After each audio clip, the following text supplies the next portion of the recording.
வணக்கம், நலமா இருக்கீங்களா? நான் லக்ஷ்மி பாய், இது கிரீன்ஸ் கவுன்சிலிங். குழந்தைங்க எப்படி பிஹேவ் பண்ணுறாங்க, ஒருத்தர் கெஸ்ட் வீட்டுக்கு போகும்போதோ இல்லை கெஸ்ட் வீட்டுக்கு வந்திருக்கும் போதோ இல்லை ஒரு பொது இடத்துலையோ சில நேரம் அவங்க பண்ணுற விஷயம் நம்மளை ரொம்ப பாதர் பண்ணும். ஐயோ, எல்லாரும் முன்னாடியும் மானத்தை வாங்குறானே இப்படி எல்லாம் தோணும். ஸோ சின்ன சின்ன விஷயம் அந்த குழந்தைங்களுக்கு நம்ம சொல்லிக் கொடுக்கணுங்கிறத விட நீங்கள் அதெல்லாம் பண்ணும்பொழுது அவங்க அதை ஃபாலோ பண்ணிக்குவாங்க. பட் கண்டிப்பாக சொல்லவும் செய்யணும். இதெல்லாம் ரொம்ப முக்கியம் அப்படின்னு எனக்கு பர்சனலாக தோணின சில விஷயங்களை உங்களோட ஷேர் பண்ணுறேன். உங்களுக்குமே இதெல்லாம் கண்டிப்பாக பிள்ளைங்களுக்கு கொண்டு போய் சேர்க்கணும் அப்படின்னு தோணுச்சு அப்படின்னா கண்டிப்பாக மெசேஜ் பண்ணுங்கள். தேங்க்யூ. ஃபஸ்ட்டு எப்படி இன்ட்ரடியூஸ் பண்ணிக்கிறாங்க அவங்கள அப்படின்னு கான்ஃபிடெண்ட்டாக, தைரியமாக, இது என் பேர், நான் இந்த ஸ்கூலில் படிக்கிறேன், என் கிளாஸ் டீச்சர் இவங்க, இது அம்மா, இது அப்பான்னு மற்றவங்களையும் இன்ட்ரடியூஸ் பண்ண தெரியணும். தன்னையும் கண்டிப்பாக இன்ட்ரடியூஸ் பண்ணணும் பொலைட்டாக. ரெண்டாவது ரொம்ப முக்கியமானது, ஏன்னா ஈஸியாக அவங்களால வெளியே கனெக்ட் ஆக முடியும். சும்மா பேசாமல், மொட்டையாக பேசாமல் அது இது அப்படி இப்படி அப்படின்னு இல்லாமல், வாங்க அங்கிள், நீங்கள் எல்லோரும் நல்லா இருக்கீங்களாக்கா, அந்த அடைமொழியோடு சேர்த்து பேசும்பொழுது அவங்களுக்கு ஒரு கனெக்ட் இருக்கும், பேசுகிறவங்களுக்கும் உடனே கனெக்ட் ஆகும். ஸோ இதை கண்டிப்பாக சொல்லி தரணும். நீங்களும் அதை ப்ராக்டிஸில் வச்சுக்கோங்க. சும்மா பேசுகிறத விட அம்மா, அக்கா, ஆண்டி, அங்கிள், சார், மேடம் அப்படின்னு சேர்த்து பேசும்போது இன்னும் பெட்டராக இருக்கும். மூணாவது, எப்படி ஒரு அக்கா, அண்ணா, சார் அப்படி சேர்த்து பேசணுங்கிறது முக்கியமோ, பொலைட் வேர்ட்ஸும் கண்டிப்பாக தெரியணும். தேங்க்யூ, சாரி, கொஞ்சம் நகண்டுக்கிறீங்களா, ப்ளீஸ், இந்த மாதிரி வார்த்தைகள் கண்டிப்பாக அந்த குழந்தைங்களுக்கு மனசார சொல்ல பழக்கி கொடுக்கணும். அந்த பிள்ளைங்களோட குணம் அழகாக தெரியும், அந்த பொறுமையும் அவங்களுக்கு வரும். அதே போல் ரெஸ்பெக்ட் எல்டர்ஸ் அப்படின்னு சொல்லி கொடுப்போம் குழந்தைங்களுக்கு. கண்டிப்பாக முக்கியம்தான். யார்கிட்ட பேசினாலும் ஒரு மரியாதையோடையும் பொறுமையாகவும் பேசணும். நம்மளுடைய டோன் எப்படி இருக்குது அப்படிங்கிறதுலாம் ரொம்ப முக்கியம். ஆனால் ரெஸ்பெக்ட் எல்டர்ஸ், பெரியவங்களை மதிக்கணும் அப்படின்னு சொல்லி கொடுக்கறத விட யாரனாலும் மதிக்கணும், யாரனாலும் மதித்து பேசணும், பொறுமையாக பேசணும் அப்படின்னு சொல்லி கொடுக்கணும். ஸோ ரெஸ்பெக்ட் எல்டர்ஸுங்கிறத தாண்டி ரெஸ்பெக்ட் ஆல் அப்படிங்கிறது கண்டிப்பாக குழந்தைங்களுக்கு போய் சேரணும். அடுத்து, கெஸ்ட் வந்தாங்க அப்படின்னா அவங்கள எப்படி ட்ரீட் பண்ணணும் அப்படிங்கிறத கண்டிப்பாக குழந்தைங்களுக்கு சொல்லி தரணும். ஸோ அவங்க வந்தாங்க அப்படின்னா உடனே டிவி சுவிட்ச் ஆஃப் பண்ணிவிட்டு ஃபோனை தூர போட்டுட்டு அவங்கள அழகான ஒரு ஸ்மைலோட வெல்கம் பண்ணி உட்கார வைக்கிறதோ, தண்ணி கொடுக்குறதோ, அவங்கக்கிட்ட கொஞ்சம் பேச்சு கொடுத்து பேசிகிட்டு இருக்கிறதோ ரொம்ப முக்கியம்.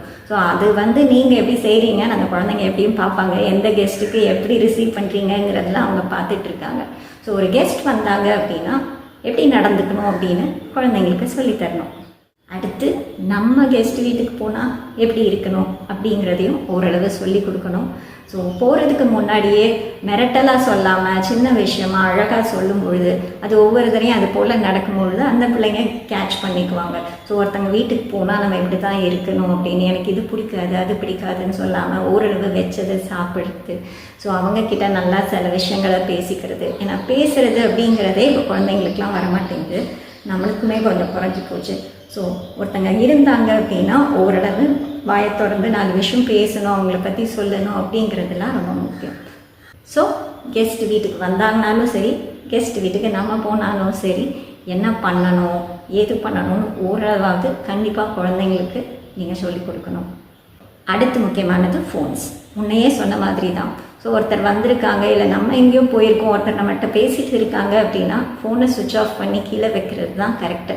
அப்படியே ஏதோ ஃபோன் கால்ஸ் வருது அப்படின்னா கொஞ்சம் முக்கியமான ஃபோன் கால், நான் பேசிட்டு வந்துடுறேன் அப்படின்னு நீங்கள் சொல்கிறத பிள்ளைங்க பார்த்துட்டு தான் இருக்காங்க. அது மட்டும் இல்லை, யாராவது பேசிகிட்டே இருக்கும்போது சும்மா ஃபோனை எப்படி ஸ்க்ரோல் பண்ணிகிட்டே இருந்தோன்னா அது நல்ல மேனர்ஸ் இல்லை. ஸோ அதை நீங்கள் பண்ணிங்கன்னா பிள்ளைங்களும் பண்ண ஆரம்பிப்பாங்க. அதுவும் நீங்கள் பேசும்போதே பண்ணுவாங்க. அதனால் அந்த விஷயத்தையும் கண்டிப்பாக பிள்ளைங்களுக்கு கொண்டு போய் சேர்க்கணும். அடுத்து, எப்படி ட்ரெஸ் பண்ணிக்கிறோம் அப்படிங்கிறது. ஸோ எந்த இடத்துக்கு என்ன மாதிரியான ட்ரெஸ் கரெக்டாக இருக்கும் அப்படிங்கிறது. ஸோ எங்கேனாலும் சரி ஓரளவு ப்ரெசன்டபுளாக பார்க்குறதுக்கு நீட்டாக இருந்தாலே நல்ல விஷயந்தான். ஸோ எல்லாத்துக்கும் மேலே அந்த ட்ரெஸ்ஸு ரொம்ப காஸ்ட்லியாக இருக்கா, எக்ஸ்பென்சிவாக இருக்கா, ப்ரெசன்டபுளாக இருக்கா, கலர் சூட் ஆகுதா, எல்லாத்தையும் தாண்டி ஃபஸ்ட்டு நம்மளுடைய கம்ஃபர்ட் ரொம்ப முக்கியம். ஸோ அதுவும் பிள்ளைங்களுக்கு சொல்லணும். ஏன்னா ஒரு இடத்துக்கு போயிட்டு அந்த ட்ரெஸ் நமக்கு கம்ஃபர்டபுளாக இல்லை, ஒரு ட்ரெஸ் போட்டிருக்கோம் ரொம்ப ஆடாக இருக்குது, மற்றவங்களாம் நம்மளை பார்க்குறது அப்படின்னாலே அந்த குழந்தைங்க டென்ஷன் ஆகிடுவாங்க. ஸோ அந்த ட்ரெஸ்ஸு அவங்களுக்கு கம்ஃபர்டபுளாகவும் ப்ரெசன்டபுளாகவும் இருந்தாலே போதுமானது. ஸோ இதுவும் குழந்தைங்களுக்கு கண்டிப்பாக போய் சேர்க்கணும். அடுத்து ஈட்டிங் ஹேபிட்ஸ். கண்டிப்பாக குழந்தைங்க ரொம்ப ஓப்பனாக சில விஷயங்களை சொல்லிடுவாங்க, இது நல்லாவே இல்லை, எனக்கு இது வேண்டாம் அப்படின்னு. இல்லை கீழே சிந்துறதோ சாப்பாடு வேஸ்ட் பண்ணுறதோ இதெல்லாம் ரொம்ப காமனாக நடக்கும். நமக்கு அந்த நேரம் கோபம் வரும். பட் இதெல்லாம் உங்களை பார்த்து தான் அவங்க அடுத்து படிக்கணும். ஸோ சாப்பாடு வேஸ்ட் பண்ணக்கூடாது, ஏதாவது இருந்தது கொஞ்சம் தான் இருந்தது அப்படின்னா ஷேர் பண்ணி சாப்பிடணும். ஸோ உங்களுக்கு ஒரு விஷயம் பிடிக்கல அப்படின்னா அதை உடனே நல்லாவே இல்லை அப்படின்னு சாப்பாடு விஷயத்தில் சொல்கிறது கண்டிப்பாக சமைச்சவங்களையும் சரி பரிமாறினவங்களுக்கும் கஷ்டமாக இருக்கும். ஸோ அதை எப்படி சொல்லணும், நல்லா இருந்தது அப்படின்னா கண்டிப்பாக பாராட்டணும், நல்லா இல்லை அப்படின்னா முடிந்த அளவு சொல்லாமல் அதை எப்படி சமாளிக்கணுங்கிறதெல்லாம் தெரியணும். ஆனால் உடனே அந்த குழந்தைங்க சொல்லி கொடுத்து இது வராது, பார்த்து தான் பழகுவாங்க. ஸோ நீங்கள் என்ன பண்ணுறீங்க, வேஸ்ட் பண்ணாமல் சாப்பிடுங்க. நல்லா இல்லைன்னு கம்ப்ளைண்ட் பண்ணிகிட்டே சாப்பிடாதீங்க. நல்லா இருந்ததுன்னா ஆனால் கண்டிப்பாக பாராட்டிடுங்க. அது மட்டும் இல்லை, ஷேர் பண்ணி சாப்பிடுங்க. இதெல்லாம் உங்கள்கிட்ட சீக்கிரம் அங்கே போயிடும். ஃபைனலி நான் கிளம்பணும். ஸோ கிளம்பும்போது ஒருத்தங்க கிளம்புறாங்க அப்படின்னா எப்படி வழி அனுப்பணும், இல்லை நம்ம எப்படி சொல்லிட்டு கிளம்பணும் அப்படிங்கிறதையும் சொல்லணும். அம்மா போயிட்டு வரேன், நான் இத்தனை மணிக்கு போயிட்டு இத்தனை மணிக்கு வருவேங்கிற தகவல் வீட்டில் சொல்கிறது. இல்லை ஒருத்தங்க வந்தாங்க அப்படின்னா கண்டிப்பாக ஸ்மைலிங்காக வாசல் வரையும் போய் வழி அனுப்புறது, அதுக்கப்புறம் வாங்கன்னு சொல்கிறது. இல்லை ஒருத்தங்க வீட்டுக்கு போனோன்னா அவங்க வீட்டில் இருந்து சில விஷயங்களையோ சிலவற்றையோ கொஞ்சம் பாராட்டிட்டு நல்லா இருந்தது, உங்கள் வீட்டில் சாப்பிட்டது, டைம் ஸ்பெண்ட் பண்ணது அப்படின்னு அவங்களோட பாசிட்டிவ் விஷயங்களை சொல்லிட்டு கிளம்புவோம் இல்லையா, அதுவும் பிள்ளைங்களுக்கு தெரியணும்.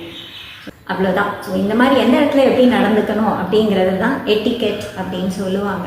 ஸோ இது கண்டிப்பாக குழந்தைங்களுக்கு உங்கள் மூலமாக தான் போய் சேருங்க கண்டிப்பாக. Thank you. Like, share and subscribe. பார்ப்போம் அடுத்த வீடியோவில்.